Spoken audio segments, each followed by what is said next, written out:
Warning: Jason's talking time contains some content that may be unsuitable for people under the age of 18 or people who are easily offended by the slightest innuendo.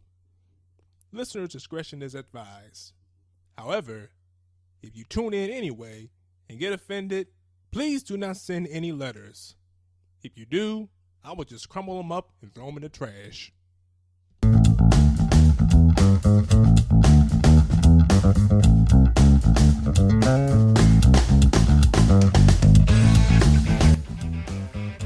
This is Jason's Talking Time with Jason Kitt.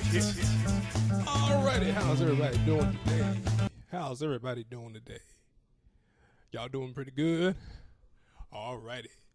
This is Jason Kitt, and you are tuned in to another fantastic edition of Jason's Talking Time. If you are a fan of the Raiders, the Oakland Raiders, as they are for now, and will be for another 2 or 3 seasons before they make the transition over to Las Vegas and become the Las Vegas Raiders, then I'm pretty sure you're going to enjoy today's episode of Talking Time, because that is exactly what I'm going to talk about. So as of March 27th, 2017, it is officially a done deal. There was an almost unanimous vote to have the Raiders leave Oakland for the second time and move over to a $1.7 billion facility in Las Vegas. And this happened yesterday at the annual spring meeting in Phoenix, Arizona. And the NFL, of course, was pretty dismayed by Oakland's proposal for a stadium, and apparently they got a much better offer from Las Vegas, and naturally they chose to go with the Vegas deal. Now, Mark Davis is kind of cites this as a very bittersweet occasion for obvious reasons. You know, they are excited about all that money they're going to make to move to Vegas, but he's feeling pretty somber for the fans. And I'm not sure if he really feels that way about the fans, or is this man just fearing for his life? And I say that because Bay Area sports fans are very rowdy and hostile people. I mean, people go to the sporting events to boo the opponents rather than cheer on their actual home team. And so and not to mention, this is the second time that the team is leaving. I mean, could you imagine that? That'd be just like having your high school sweetheart dump you for some big, husky, robust basketball player that just happened to sweep her off her feet at the prom, just leave you standing there in the rain with tears in your eyes while she rides off in that man's convertible Cadillac, only for said man to step out on her with one of the cheerleaders and then have her run back to you, and you take her back, and then all of a sudden you court through college, you get married, you have 7 kids and a house and a car, and everything's peaches and cream, and then all of a sudden she decides, I'm getting tired of you, so I'm going to leave you for this man who has $1 million and 3 Rolls Royces. I'd be pretty damn bitter over that, wouldn't you?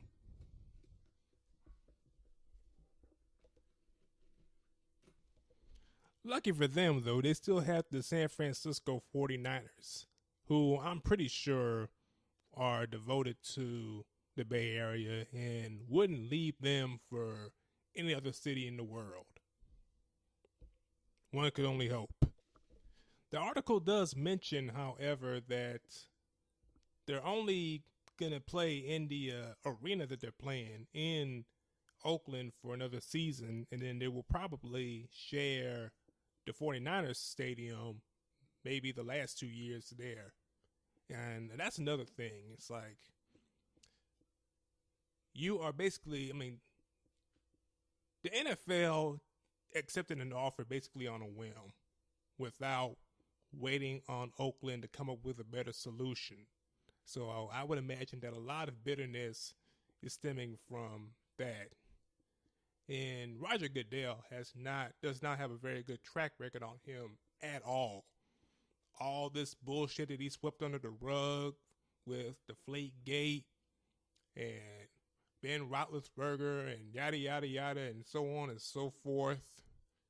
And this is, in the long run, I believe that this is going to come back to bite him in the ass big time. Because for one thing, Las Vegas is not the ideal place for a sports team. Not even a minor league baseball team needs to be in Las Vegas.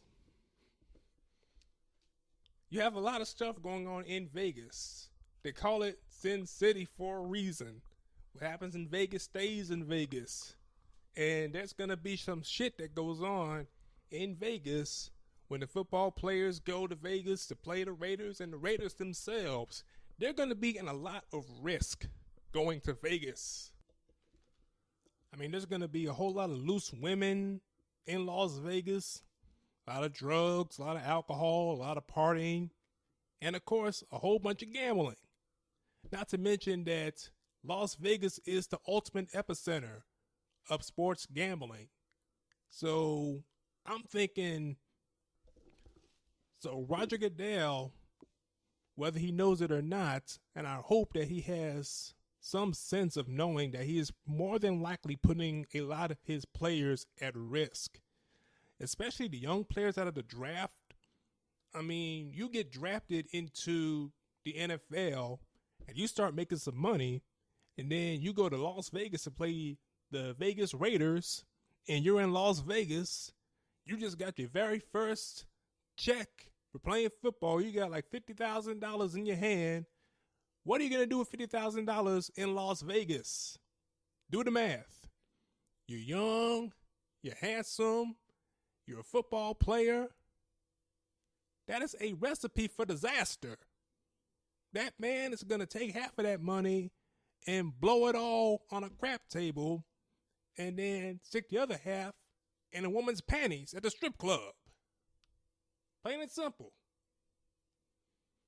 Not to mention that you run the liability of having players miss games or showing up late for games, showing up hungover to games, and a whole bunch of fights breaking out at the game. You probably have like a drug bust and gambling bust at the games.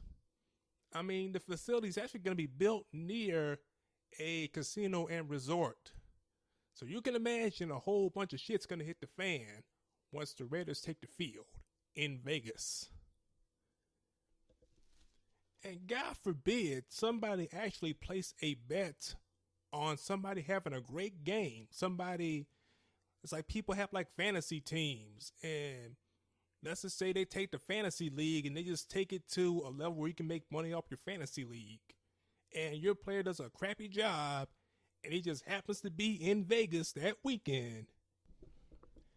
I can easily imagine that player having a season-ending injury off of the field because some gangster sent his goons out to break both of his legs. Or and that's probably the best case scenario. God forbid they have somebody with cement blocks for him. They stuff him in the back of a limousine and then throw him in the river for fucking up with his fantasy league. All right, so this is now your time to talk. Jason's Talking Time survey question of the week is, do you think it's a good idea to put a football team in Las Vegas? The question is currently up on our Twitter page, so please check that Twitter page out and give us your response. Up to 3 responses available. You can either say yes, no, and then there's also because maybe you're not a huge sports fan, or maybe you don't care about where you play the game or whatever. It's always that option. Alrighty, so that's going to wrap things up for Jason's Talking Time this week. We are going to be back on next Tuesday's show with a very special guest. He is known in Twitter circles as Comics Watching Comics, so I encourage you to follow his Twitter page and look out for him on an upcoming edition of Jason's Talking Time. And also, there's some pretty other great podcasts that I would recommend that you check out as well. You can listen to Rob and Slim. I checked out their podcast today, and they have some pretty funny stuff. And so I recommend you checking them out too. They're on Twitter as Rob and Slim Show. And also, I'm a very huge fan of the 85 South Show out of Atlanta. DC Young Fly and all of them. They have some very funny shit every week. And so I definitely recommend you check them out and follow them on Twitter as well. Tell them Jason's Talking Time sent you. And in the meantime, keep listening to Talking Time because we do a pretty good show, if I say so myself, even though I have very limited resources to get the show off the ground. But we're getting ready to fix that. We're going to have a brand new system for people to subscribe and have monthly donations coming in. That way we can afford to give you a much better quality show than we are now. Because I got a lot of great ideas that I want to bring forth on and off of the program. So y'all be on the lookout for that coming soon. But for now, this has been Jason's Talking Time. I'm going to sign off now because I'm very tired. But look forward to next week's show. And until then, this is Jason Kidd signing off. Have a good night.